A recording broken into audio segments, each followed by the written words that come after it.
अस्सलाम वालेकुम, I am Bilal Saeed from mobilearena.com।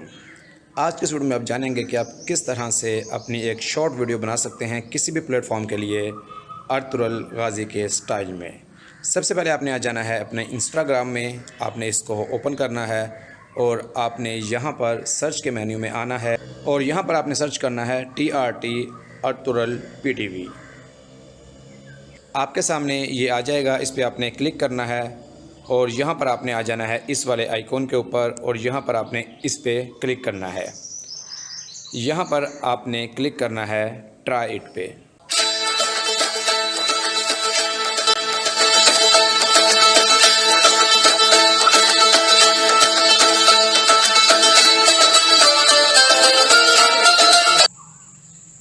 इस तरह से आप अपना शॉर्ट वीडियो को रिकॉर्ड कर सकते हैं।